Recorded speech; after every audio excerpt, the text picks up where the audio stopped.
Okay, hello. Welcome to this lesson, one of our very main foundational distinctions in rewiring and in reinventing our life. So this is one particular lesson that we actually spend quite a bit of time on, but this is for you to get a sense of it and to do some work for yourself if you choose to do that. Okay, so we're going to talk about how to rewire your thoughts with a particular distinction.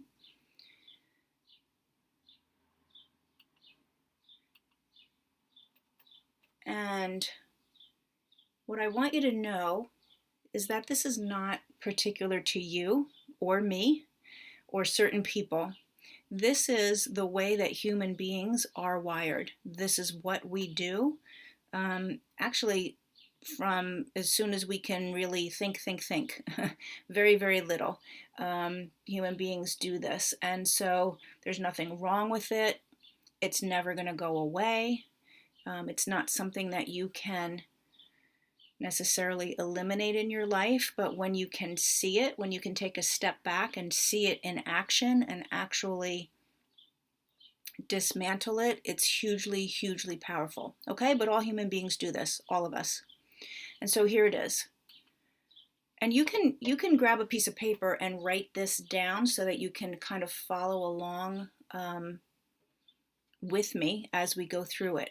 But in life, every moment throughout our life, throughout the day, whatever, things happen, right? A particular experience or event happens. And in the moment that it happens, automatically, excuse me, our brain takes in the information. We have five senses, right? We can see, we can hear, we can touch, we can taste, and we can smell. And all of those senses will input data into our brain. So the moment the brain receives that information from our senses, it immediately interprets the information. And it interprets the information in the form of a story, or you could say meaning. We give the event meaning, but it's meaning that we make up, and the story we make up.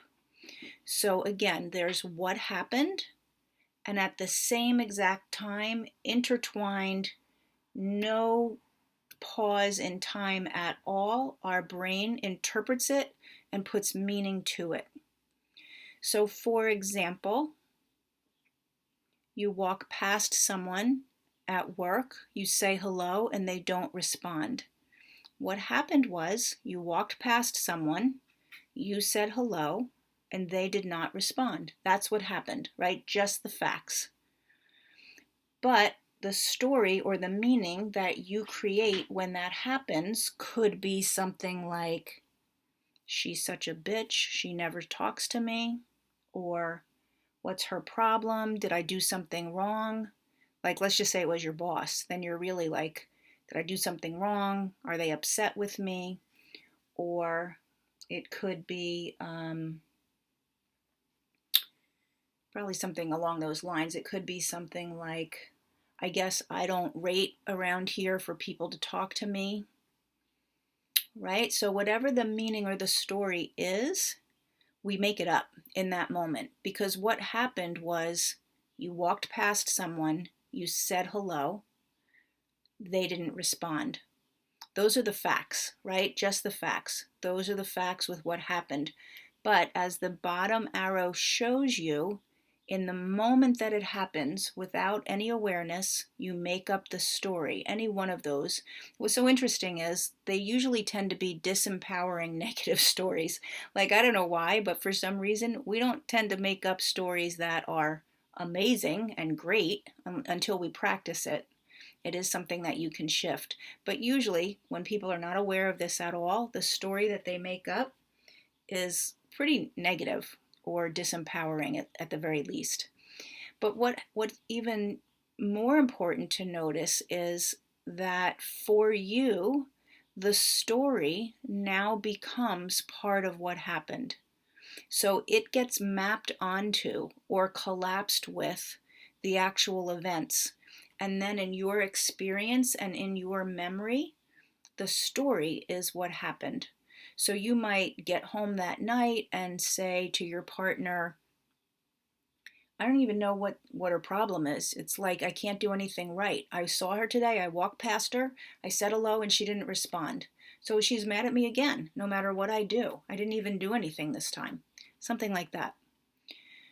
Okay, so the story and your interpretation and your meaning feels like it is the truth. It feels like it's as much about what happened as what actually happened. But it's not. Okay, it's not. And I want to leave that door open for you as you think about it. And we'll go through it a little bit more. But I want to give you another example. So I had a client, her name is Veronica, and we started working together at the beginning of the pandemic. And so it was that time period when everybody was working from home, everybody was locked down, and she was, at the time anyway, she was head of the human resources department for a small IT company in Manhattan. So she lived in Manhattan and she worked in Manhattan as head of the human resources. And so we were working on her stress and some health issues that were showing up because of her stress. And we started talking about like her schedule. And she said, well, since the pandemic, I pretty much get up around 6 in the morning. By 6:30, I'm on my computer with some coffee. I get going at work and I just stay there all day. Like I stay at it. And I'm often not done until 8:30 or 9 o'clock at night. And I said, Veronica, were you doing that before the pandemic? And she said, no, I would go to my office. Like this is the schedule since I've been home. But I used to go to the office and just work the regular hours, and then I would come home at around dinner time or whatever. And she lives with her boyfriend, and she said I would meet my boyfriend at the end of the day, and we would usually go for a walk together if the weather was conducive, and then go back, make dinner together, and then usually spend some time either watching a show or whatever they did. So what she said was, since the pandemic had started, she was actually staying on her computer till 8:30 or 9 at night. So she was no longer doing her walk. She, maybe stuck some food in her mouth. Maybe she paused and ate dinner with him for a little bit. Maybe not, oftentimes. And by 8:30, 9 o'clock at night, when she wrapped it up, she was too tired to really spend any quality time with him. And if they did watch TV, she typically fell asleep. So that was the scenario. So I said to her, why are you doing that now? Why are you working those hours now when that's not what you were doing before? And she said, well, I don't want my boss to decide that I'm a fraud. And I was like, wow, what do you mean by that? She said, well, I feel like I don't really know my job very well. Like maybe I'm not really qualified. She goes, actually, I think I know my job, but I'm just maybe not qualified, and I don't want my boss to figure that out. And now the backstory is she's been in this position for 5 years, has only ever gotten great reviews by her boss. In fact, was given some paid time off to work on her health with me. And so clearly her boss valued her and did not think she was a slacker or didn't know what she was doing, right? But she had that story in her head. So I said to her, Veronica, when was the first time that you remember in your life feeling like a fraud, or that people would realize you're a fraud or you don't know what you're doing? Like, when did that first show up for you? And it didn't take her very long, maybe 10 or 15 seconds tops.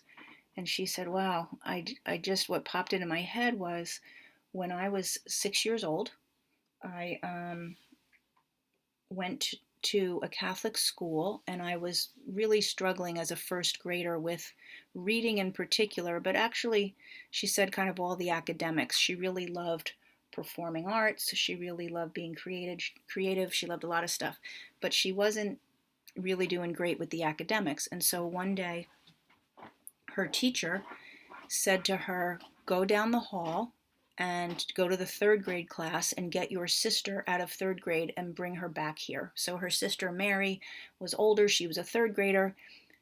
She went and got Mary, brought her back to the class, and the teacher said, Mary, I remember when you were in first grade, what a great student you were. You were a really good reader and a great student, and I'm wondering why you're such a bad big sister. And Mary was shocked, and Veronica was shocked, and the whole class is there. They're standing in the front of a full classroom. And the teacher goes on to say, you're a bad big sister because you have not taught Veronica how to be a good student. You're not helping her learn how to read, and she's really struggling. So what happened was the teacher said X, Y, and Z in front of the room. And in that moment, as the teacher said that, 6-year-old Veronica made up a story in her head that she is the stupid one and that she is not good enough. And that became true for her as a 6-year-old because the stories and the meanings that we make up as young children really, really take root in how we think and how we live our lives. So she said, oh my gosh, with tears in her eyes, she was like, I have not thought of that in 25 years.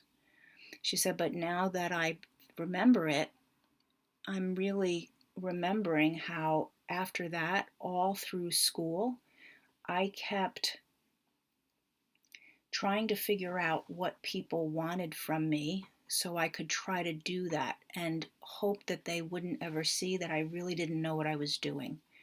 She said, and she, we were on a Zoom call, so she sort of like contorted her body. And she said, I became like a shapeshifter. I became just really good at figuring out what my friends thought we should do. That's what I did. When I had a boyfriend in high school, what he thought was important, that's what I did. I just kept doing the things that I thought other people wanted me to do so they wouldn't realize that I'm the stupid one. So with this pandemic, since I'm working from home, I'm worried that my teacher, I'm sorry, not the teacher, that her boss will realize I'm really not the right person for this job and she'll fire me. So I feel like I have to be on early in the morning and work all the way up till 8:30, 9 o'clock at night because I want her to see that I'm not home slacking. Just because we're not in the office working, I'm actually doing extra. I'm doing more because I don't have to commute and get into the office. I want her to see that and make sure that she knows I'm working really hard. So in this instance, the story that 6-year-old Veronica made up became collapsed into a belief that she developed about herself, that she's the stupid one and that she's a fraud in whatever she does in her life. And for the next 25 years, she's been living from that, making decisions from that belief, driving herself from that belief. And as we went a little bit deeper, and that's when she shared about the fact that her boss actually has given her always great reviews and she's gotten raises, etc., that the fact is she's actually quite capable. She's very capable. And so the story and the meaning that she gave to that event of her life was really, really depleting her. Okay, so let me move on. If you're doing some work yourself, I want you to ask yourself some of these questions so you can go to any event in your life, remember what happened, and write it out. Like you could make 2 circles or a list, whatever you want to do, but what actually happened. And if you see words like that are emotional, any word that expresses emotion, that's part of your story. Any word like should have, should is part of your story, right? So you want to write it out as very, very bare bone facts, like you're just telling the police officer. So like for Veronica, it would be, in front of the class, the teacher told my sister that she was a better student and that I was a bad student, or I was struggling as a student, whatever the words were, right? So ask yourself, is the story and the meaning that I made up, is it really true? And one way that you can know is it true is, could you actually see it in the scene? If she was standing now as an adult in the back of that classroom, could she see Veronica is a fraud. Veronica is stupid. Could she see that if she watched that event unfold? Because if you can't see it or hear it, if it's not coming in, then it was part of what you made up as your interpretation. It wasn't really part of what happened. All right, so can I actually see Veronica being stupid in that scene where she's just standing in front of the class and the teacher's talking, right? She can't see herself being stupid. She can only see what the teacher's saying. So what else could be happening? Okay, because then you want to look and see, okay, well, if this is a story I made up, what's another story that I could make up?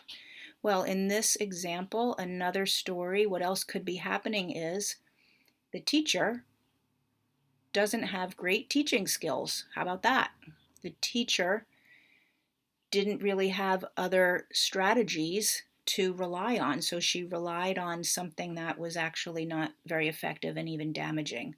The teacher, having grown up, and this is not a commentary on the Catholic school system, except that I've worked with a lot of people who went to Catholic school, and I've heard this more than once, but shame can be a tactic that was used in the classroom, certainly years ago, maybe not so much anymore. So maybe the teacher grew up in an environment where shame was used as a motivator. And she thought shaming would be a great motivator to get Veronica, like being compared to her sister, to get her on board a little bit and stay focused with reading rather than performing arts. Right? Maybe she even thinks Veronica's smart, but just not applying herself. So she wants to shame her into action. So that could be happening. All right. So, and another thing that could be happening is Veronica learns in a different way. Not stupid at all, not a fraud at all, but needs to be taught in a different way than that teacher had been doing. So you can come up with, and that's what I encourage you to do, come up with 4 or 5 alternative stories that could equally explain and interpret the events as you write them down, right? So an equal interpretation, but different meaning. You could also say if someone else other than me were standing in that scene. So, and it could be helpful to pick several people of all different backgrounds, all different, men, women, different ages, different religious backgrounds, different upbringings. What would they all say? So let's say you had 5 different people, you'd probably get 5 different interpretations because they would all be interpreting it through their own filters. Okay, and then the last question you could ask for this exercise is, even if my story is true, like my sister's the smart one and I'm the not so smart one. I'm sure she's not stupid, but nobody's stupid. But even if it's like, okay, I am the sister that has to work harder, what am I making that mean? And it doesn't have to mean that you work from 6 in the morning till 9 at night. And it doesn't have to mean that you're a fraud at what you do. It just means things don't come as quickly and easily as they do to your older sister Mary. That's what it means, right? But we're making it mean a whole bunch of other things that are then driving our behavior. Okay, so this is just a simple walkthrough.